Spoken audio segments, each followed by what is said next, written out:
เมื่อแล้วนี่ก็ได้เอาเรื่องเกี่ยวกับเนี่ยการเกี่ยวกับเนี่ยการล่องน้ำแม่ปิงเนี่ยในอดีตมาเล่าแล้วอันนี้นะก็เป็นการศึกษาว่ามันเป็นอย่างไรในอดีตนะแล้วก็มันมาเชื่อมโยงกับเนี่ยการที่ว่าครูบาแต่ว่ามันไม่ปิงมันอะไรขึ้นนะมันจะมาขึ้นมาจากใหม่ทีนะแต่ว่าไอ้นี่เหตุการณ์ต่างๆมันเกิดขึ้นภายหลังที่ครูบาเป็นจะดับขันไปเนี่ยนะอันนี้ก็จะเอาเล่าเป็นบางตอนนะบางทีอาจจะซ้ำไปกับตรงนั้นอยู่เอามาพิจารณาเสียงล่ำลือถึงความสวยงามความสวยงามตามธรรมชาติของทิวเขาลำเนาไม้หาดทรายอันสะอาดและคุ้งแควคดเคี้ยวตลอดจนเสียงนกที่ร้องอย่างไพเราะแปลกหูซึ่งเราจะหาฟังบัดใดในบ้านเมืองที่มีความเจริญสิ่งเหล่านี้แหละที่ชักจูงให้ข้าพเจ้ามาร่วมกับรายการดสลครั้งนี้คำว่าดสลนี่ฮาวายมันแปลความว่าอย่างไรถ้ามันมาอ่านละเอียดเราก็บอกใครรู้ดนี่ครับเดินทางนะเดินทางสเนี่ยศึกษารนี่ก็ระวังนะระวังภาคฤดูร้อนเนี่ยในหนังสือนี่มันปี2500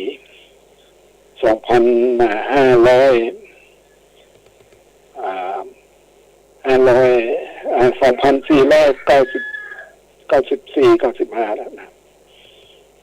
เมื่อประมาณ50-60 ปีมาแล้วเมื่อทางรถไฟยังบ่มีลำน้ำปิงจึงเป็นเส้นทางคมนาคมที่สำคัญที่ติดต่อเชื่อมระหว่างภาคเหนือกับกรุงเทพการลำเอียงขนส่งสินค้าจึงต้องอาศัยเรือแพบิดาของข้าพเจ้าเคยลงไปเรียนหนังสือที่โรงเรียนสัมชัญตั้งแต่ลงไปบัดได้กลับขึ้นมาเยี่ยมบ้านเลยจนกระทั่งเรียนจบเหมือนกับเขาไปเรียนที่เมืองนอกในสมัยนี้คุณตาของข้าพเจ้าเป็นพ่อค้านำสินค้าพื้นเมืองไปขายแล้วกับนำสินค้าทางกรุงเทพขึ้นมาขายทางภาคเหนือการเดินทางครั้งนึ่งกินเวลาหลายเดือนท่านมักจะมีเรื่องสนุกนำมาเล่าสู่ลูกหลานฟังเสมอ พวกเราแม้จะอยู่เชียงใหม่ใกล้แค่นี้ก็ไม่เคยเดินตามเส้นทางล่องตามเส้นทางของท่านเลยเพียงแต่ดูจากภาพที่ศิลปินวาดติดตามติดฝาผนังผนังบ้านศิลปินผู้นี้เคยเดินทางพร้อมกับคุณพร้อมกับคุณตาหลายครั้งจึงสามารถบันทึกความสวยงามของทิวทัศน์และเหตุการณ์ต่างๆไว้ในความทรงจำของเขานอกจากนั้นยังมีสิ่งจูงใจที่สำคัญซึ่งข้าพเจ้านำมาร่วมกับดสลครั้งนี้คือข้าพเจ้ามีความปรารถนาที่จะเรียนหนังสือสักเล่มหนึ่งจะเขียนหนังสือสักเล่มหนึ่งซึ่งเกี่ยวกับเหตุการณ์ที่เกิดขึ้นในภาคเหนือเมื่อสมัย70 ปีล่วงมาแล้วเป็นเรื่องของฝรั่ง2 คนคือหมอสอนศาสนาชาวอเมริกันที่ละทิ้งพระเจ้ามาแสวงหาโชคลาภโดยมากทำป่าไม้และชาวอังกฤษอีกผู้หนึ่งซึ่งเป็นลูกชายของแม่แอนนาแห่งแอนนาและพระเจ้ากรุงสยามผู้คุณเคยต่อชีวิตและความเป็นอยู่ในราชสำนักไทยเมื่อครั้งเมื่อคนทั้งสองมีชีวิตอยู่ตามลำพังจึงสละแสวงหาความสุขสำราญจากซาเลมที่มีสาวสวยชาวพื้นเมืองจำนวนมากซึ่งชีวิตแบบนี้แมมแอนนาลังเกียจจะเดินรังเกียจจะตำหนิมากระหว่างแกงเป็นฉากหลายตอนของหนังสือเล่มนี้ฉะนั้นจึงจำเป็นมากที่ข้าพเจ้าควรจะมาเห็นจากสภาพอันแท้จริงของการเดินทางเพื่อพบความสวยงามของธรรมชาติจึงธรรมชาติซึ่งจะไม่มีวันเลือนลางไปจากความทรงจำอันนี้อุณสุติมา สมาชิกแพรเลขที่165แพรที่44กลุ่ม4อันนี้อะไรแม่น้ำปิงโอ้แม่ปิงล่องงานน้ำงดงามนักใจฉันรักผูกจิตพิสมัยสองฝากฟังนาทีดีกะไรยอดสลายเสียดเมฆมีหมอกมัวงามพันไม้หลายอย่างต่างชนิดทั้งเถาวัลย์พันชิดมืดสลัวเป็นป่า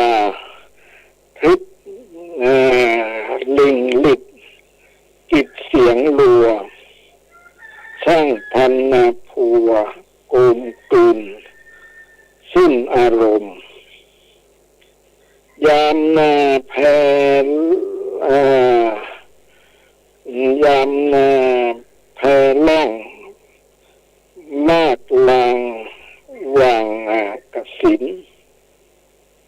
และลวยลินลมช่วยเลื่อยผสมมาทะมึนแมกไม้ชวนให้ชมสายทับถมเป็นทิวละลิ้วมาทั้งเกาะแก่งกลางน้ำงามลำเลิศชวนให้เพลิดเพลินใจในฝันหาไฟฝันหาน้ำก็เย็นช่ำชื่นลื่นอุราสรุปว่างามจริงทุกสิ่งไปนับแต่นี้ต่อไปจะไม่เห็นความจำเป็นสร้างเขื่อนพักกันน้ำไหล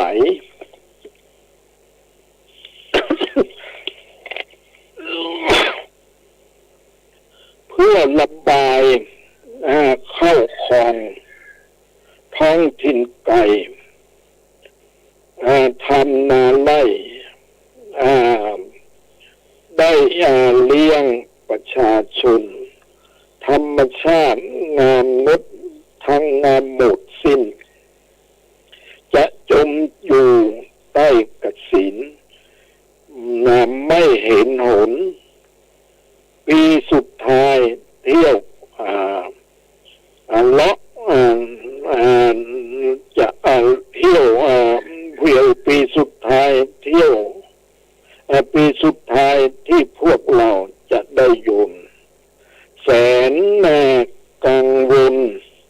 อะไรแท้แม่ปิงเอ่ยนี่จากแพรไพทุน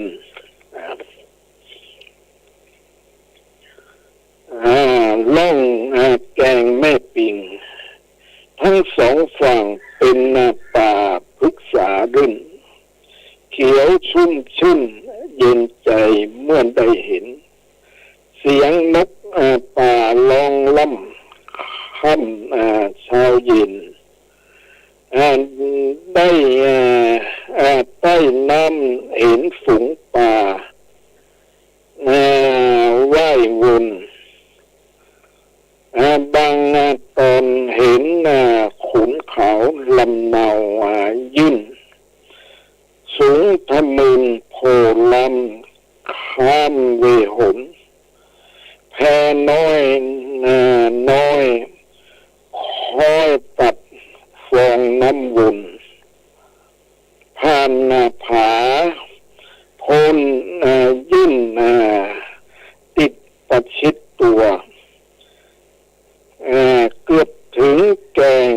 แอ่งน้ำละหารใส ระทึกใจ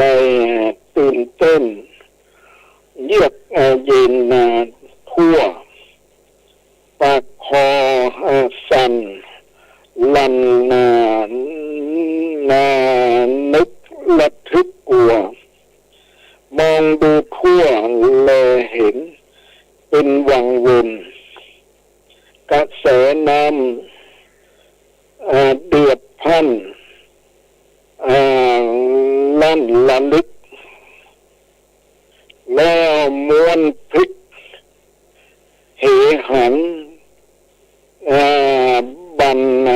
สับสนลุกขึ้นใหญ่ซัดซ่าบ่าฟองชนกินทนหมุนมาสาดซ่าบัง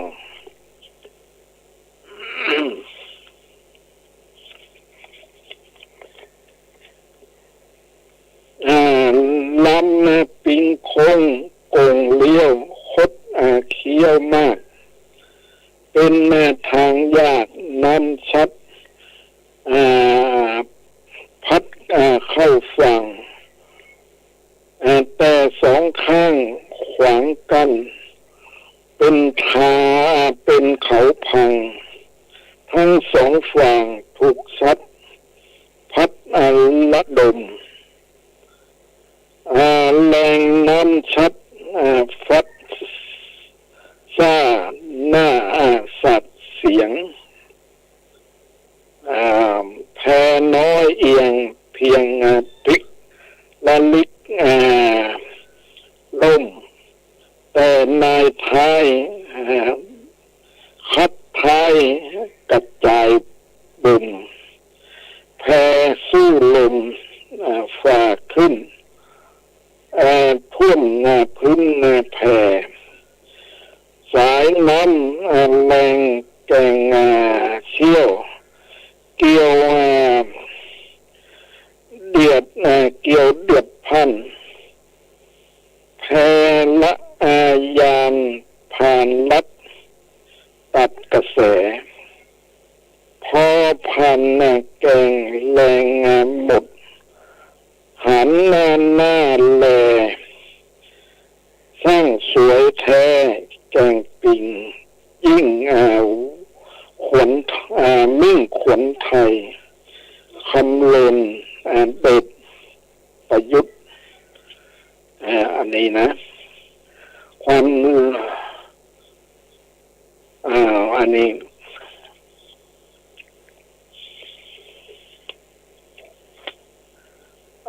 ลักษณะของแม่น้ำปิงจากบทความของอาจารย์เจริญบุญยวัฒน์ในสมัยที่ข้าพเจ้าเป็นนักเรียนครูเคยสอนว่าต้นของแม่น้ำแม่น้ำเจ้าพระยาคือแควสำคัญสี่สายปิงวังยืนนั่นเกิดจากเทือกเขาผีปันน้ำในดูในแผนที่แควแม่ปิงดุดจะยาวที่สุดและอยู่ทางด้านตะวันตกที่สุดด้วยถัดไปทางตะวันออกตามลำดับก็ได้แก่แควแม่น้ำวังแม่น้ำยมและแม่น้ำน่านการเที่ยวดสลครั้งนี้นับว่าแปลกและเป็นบุญมากที่ได้เห็นและได้ ลำน้ำทั้งสี่นี้ครบทุกสายโดยเฉพาะแม่น้ำปิงเราได้เห็นลักษณะของลำน้ำและริมฝั่งยาวถึงเกือบ200 กิโลเมตรปลายสุดของแม่น้ำปิงจะเริ่มต้นจากที่ตรงหนาตรงจุดใดข้าพเจ้าไม่เคยไปถึงเมื่อเดือนสิงหาคมพ.ศ. 2500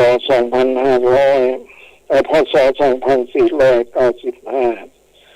ข้าพเจ้าได้มากับ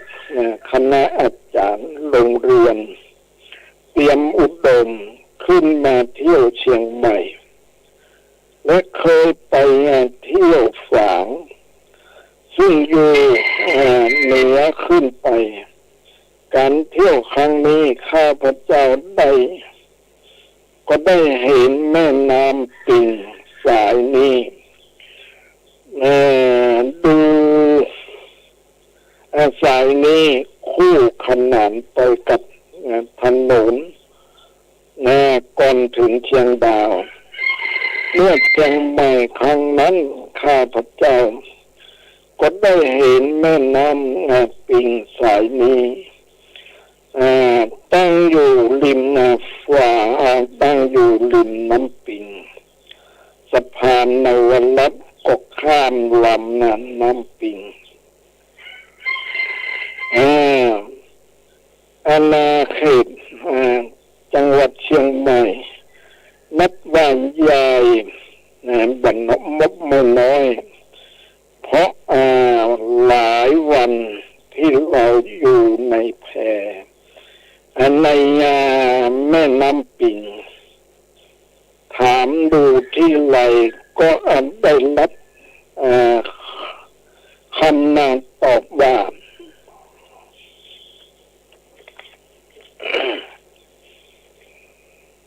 เรายังอยู่ในเขตจังหวัดเชียงใหม่แม่ปิงเป็นเส้นเลือดและหัวใจ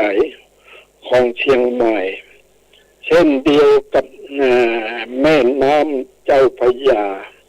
เป็นเส้นเลือดและหัวใจของชาวกรุงเทพจากกระดาษแผ่น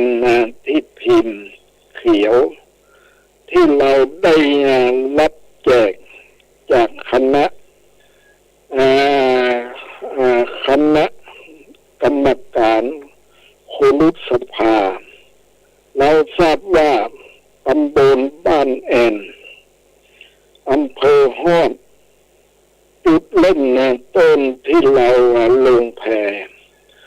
อยู่ระหว่างที่พักหรือตัวจังหวัดเชียงใหม่ถึงราว110 กิโลเมตรต้องนั่งรถยนต์เสียเวลาราวครึ่งวันจากตำบลบ้านแอนเราล่องแพตามลำน้ำแม่ปิงลำน้ำแม่ปิงมาทางทิศใต้คดไปเลี้ยวมาระยะทางตามลำน้ำถ้าคิดถึงตัวจังหวัดตากระยะทางประมาณ200 กิโลเมตรแต่เราขึ้นจากอำเภอเสียที่ท่าปุยกิ่งอำเภอสามเงาเราจึงได้เห็นลักษณะภูมิประเทศของแม่น้ำน้อยไปกว่า200 กิโลเมตรเล็กน้อยจากการ ได้พบได้เห็นเมื่อเที่ยวดสลครั้งนี้แม่ปีมีลักษณะแปลกๆในความรู้สึกของข้าพเจ้าอย่างไรจะขอเล่าไว้บ้างเล็กน้อยเพราะถ้าไม่คุยไม่เล่าไว้บ้างนานๆก็จะนานๆไปก็จะลืมเสียมากข้าพเจ้าเป็นชาวกรุงเทพแม่น้ำที่ข้าพเจ้ารู้จักดีก็คือแม่น้ำเจ้าพระยาตอนที่ไหลผ่านกรุงเทพลักษณะของแม่น้ำเจ้าพระยาที่ข้าพเจ้าทราบก็คือน้ำมีโคลนตมโคลนมากสีน้ำโคลนอยู่เสมอในหน้าน้ำยิ่งขุ่น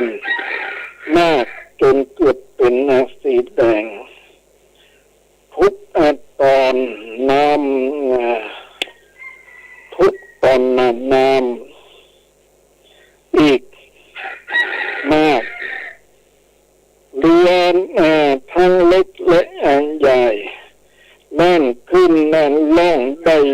สะดวกถ้าว่าน้ำถ้าว่ายน้ำบัดเป็นหรือว่ายเป็นแต่บักแข็งตกลงไปในแม่น้ำเจ้าพระยาก็อาจจะจมน้ำตายได้ง่ายๆแม่น้ำปิงข้าพเจ้าในข่าวล่องแก่งนี้บัดใจฤดูน้ำหลากฉะนั้นกล่าวโดยทั่วไปกับทั่วไปก็นับว่าตื้นมากเดินลุยข้ามหรือเดินลุยเล่นได้เกือบจัดทุกแห่งมีน้ำน้อยตอนที่น้ำลึกแพที่เราล่องกันมากนั้นใช้ไม้ลวกเป็นลำเป็นทอคำไม่ใช่พายไม่ใช้พายเลยเรือชาวพื้นเมืองที่เห็นระหว่างทางก็ใช้ทอไม้ใช้ทอไม่ใช้พายพูดถึงความตื้นลึกของลำน้ำที่แตกก็คือบางตอนลึกมากจนสุดปลายท่อก็ยังยันบัดถึงพื้นบางแห่งลึกเพียงแค่เอวแต่โดยมากแม้ตรงที่เป็นร่องน้ำก็คือน้ำลึกเพียงแค่หัวเข่าหรือแค่เอวบางแห่งก็เพียงแค่หน้าแข้งกระแสน้ำกล่าวโดยทั่วไปไหลลงทางเดียวและเชี่ยวแต่บางตอนก็เอื่อยช้ามากตรงที่เห็นแก่งทุกตอนไหลเชี่ยวจัดโดยทั่วไปน้ำใสน้ำใสหน้าอาบหน้าเล่น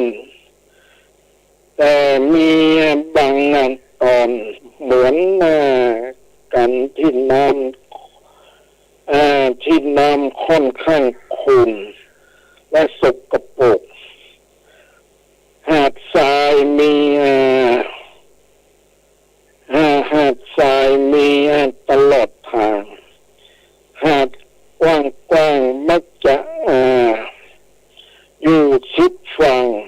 ไปทางด้านไปทางด้านใดด้านหนึ่งและมีชื่อเรียกแทบทุกหาดเช่นหาดบ้านนาแกงหาดหยวกหาดกล่องวงเล็บหาดบางแห่งอยู่กลางน้ำมีสายน้ำผ่านอบไปทั้งสองข้างหาดหาดโดยมากทั้งกว้างและเรียบยาวสูงกว่าระดับน้ำไม่มากบางหาดบางแห่งตรงที่ประชิดกับทางน้ำเป็นคล้ายกับกำแพง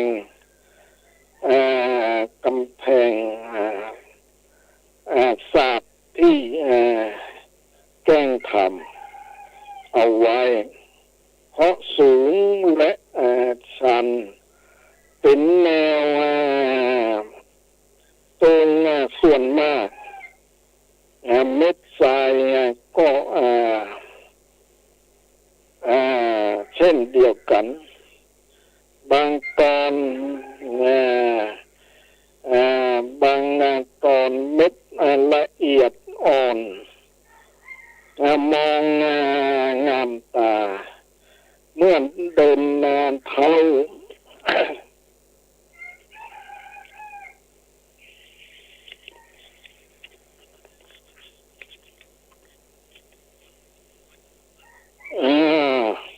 เต่ารู้สึกนุ่มสบายเท้ามากบางตอนก็เป็นทรายหยาบบางตอนก็เป็นทรายปนหินและกรวดขนาดเล็กๆที่เป็นหินล้วนๆขนาดเล็กๆทั้งนั้นก็มีที่เป็นก้อนหินขนาดใหญ่ๆล้วนก็มีหินส่วนมากมักเกี้ยงเก่า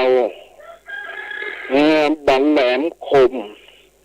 บางแห่งก็มีสีต่างๆหลายสีน่าเอามาเล่นประหลาดที่หาดทรายบางตอนเขตทรายละเอียดและทรายหยาบอยู่ใกล้ๆกันและมีเขตติดต่อกันแต่บัดปนกันผู้อำนวยการเดินทางมัก